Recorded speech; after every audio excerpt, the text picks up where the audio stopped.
இதே உங்க கடையா? ஆமா சாமி. சரிங்கம்மா சரிங்கம்மா. இது என்னது இது? இது ஏலக்காய் பாக்கு.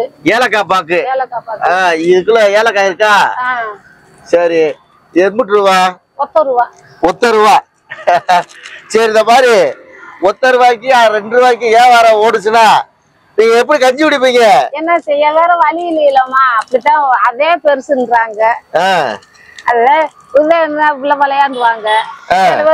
ஐயா 1 ரூபா தாண்டா, எங்கேயுமே இந்த பாக்கு 1 ரூபா தாண்டா அப்படின்வாங்க. அவ்வளவுதான். இல்ல 1 ரூபா 2 ரூபாய்க்கு. சரி சரி.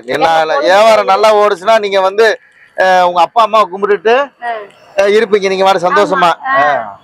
வியாபாரம் ஓடினாலும் சந்தோஷமா தான் இருப்போம். வியாபாரம் ஓடாட்டியே அன்னைக்கு ஈசை என்ன எழுதிருக்காரோ அதுதான் இருக்கும். கரெக்டுமா. எப்படிமா சொன்னீங்க? தலையில் என் தலையில் எழுதி விட்ட ஈசனோ என்னையும் மறந்து விடுவானான்னு சொல்லி ஔவையார் சொல்லிச்சு தெரியுமா? அந்த மாதிரி சொல்லிவிட்டீங்களே நீங்க.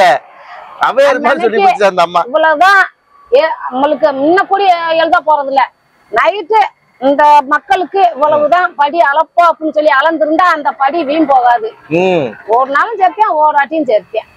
நம்மளுக்கு ரொம்பவும் கிடைக்க வேணாம், ரொம்பவும் கம்மியா என்ன கிடைக்குதோ அதை நாங்க மனசா சந்தோஷமா ஏத்துக்கிறோம். ஆண்டவனை கும்பிட்டு ஏத்துக்கிறீங்க. ஆண்டவனை கும்பிட்டு ஏத்துக்கிறோம். சரி, இந்த பாக்குக்கு எடுத்துக்கங்க, வச்சுக்கோங்க.